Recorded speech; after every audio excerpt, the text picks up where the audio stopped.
നമസ്കാരം. രക്ഷസിന്റെ ആരാധനയെ പറ്റിയാണ്. അത് വളരെ ഗൗരവമുള്ളതാണ്. എന്താണ് ഈ രക്ഷസ്?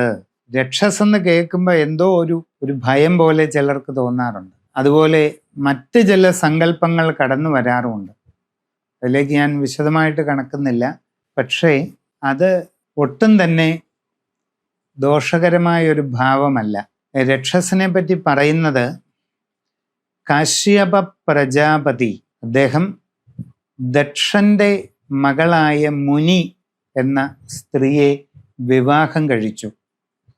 കശ്യപ പ്രജാപതിക്ക് ദക്ഷപുത്രിയായ മുനി എന്ന ഭാര്യയിൽ ജനിച്ച സന്താനങ്ങളാണ് രക്ഷസുകൾ.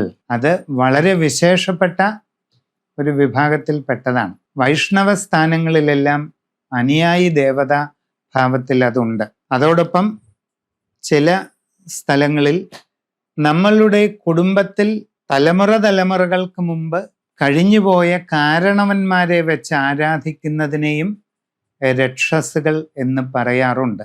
ഈ രക്ഷസുകളുടെ സ്ഥാനം പലപ്പോഴും സമചതുരാകൃതിയിൽ കരിങ്കല്ലിൽ തറകെട്ടി അതിൻ്റെ മുകളിൽ കുറച്ച് ഉയർത്തിക്കെട്ടിയ ഒരു ശിലാപീഠം, അവിടെ മഞ്ഞപ്പട്ട് വിരിച്ചിരിക്കും.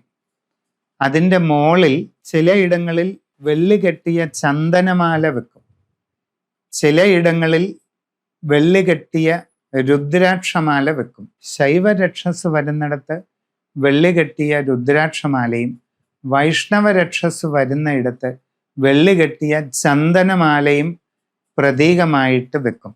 ഗുരുകാരണവന്മാർ, നമ്മുടെ കുടുംബത്തിൽ കഴിഞ്ഞുപോയ തലമുറയിലെ കാരണവരാണ് രക്ഷസായിട്ട് വരുന്നതെങ്കിൽ അവിടെ നമ്മൾ പ്രത്യേകം തയ്യാർ ചെയ്ത മെതിയടി സൂക്ഷിക്കാറുണ്ട്. ഇങ്ങനെ രക്ഷസിന്റെ പ്രതിബിംബമായിട്ട് പലതും വെക്കാറുണ്ട്. ശൈവരക്ഷസിന് വറപൊടി, അവലോസുപൊടി, കരിക്ക് പിൻഭാഗം വെട്ടി അതിൽ മലർപ്പൊടി ലയിപ്പിച്ച നിവേദ്യം, ചില സ്ഥാനങ്ങളിൽ കരിക്കിൻ്റെ അകത്ത് തേനൊഴിച്ച് നിവേദ്യം ഒക്കെ ചെയ്യാറുണ്ട്. വൈഷ്ണവരക്ഷസ്, പ്രത്യേകിച്ച് ദേവസ്വഭാവത്തിലുള്ള രക്ഷസാണെങ്കിൽ പാൽപ്പായസം തന്നെ നിവേദിക്കാറുണ്ട്. ബ്രാഹ്മണ കുടുംബങ്ങളിൽ പൂർവികർ പിൽക്കാലത്ത് രക്ഷസ് എന്നുള്ള സ്ഥാനത്ത് വരുന്നതിനെ ബ്രഹ്മരക്ഷസ് എന്നും പറയും. അവിടെയും പാൽപ്പായസം നിവേദിച്ച് വിഷ്ണു സമാനമായ ഒരു ലഘുപൂജാ വിധാനം ചെയ്യാറുണ്ട്. ഇതൊക്കെ തന്നെ പലയിടങ്ങളിലും പല രീതിയിൽ വ്യത്യാസപ്പെടുന്നുണ്ട്. സാമാന്യമായ ഒരു ലളിതമായ ആചാരത്തെപ്പറ്റി പറയുന്നതേ ഉള്ളൂ.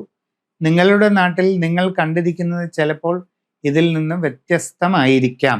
എന്തായാലും ഇതുവരെ പറഞ്ഞ വിവിധ ഉപദേവതാ ഭാവങ്ങളോട് തുല്യത പ്രാപിക്കുന്നതാണ് രക്ഷസ് എന്നുള്ള സങ്കല്പവും ആരാധനയും. അതും നിങ്ങളുടെ കുടുംബത്തിലുണ്ടെങ്കിൽ ഏറ്റവും ഭക്തി ആദരപൂർവം അത് തുടർന്ന് ചെയ്യുക. ഏതെങ്കിലും സംശയഭാവങ്ങളോ ചിന്താക്കുഴപ്പങ്ങളോ ഉണ്ടായാൽ താമ്പൂല രാശി നിശ്ചയിച്ച് എല്ലാ കാര്യങ്ങളും അതിനനുസരിച്ച് അറിഞ്ഞ് വേണ്ട പ്രതിവിധി ചെയ്ത് മുമ്പോട്ട് പോവുക. നമസ്കാരം.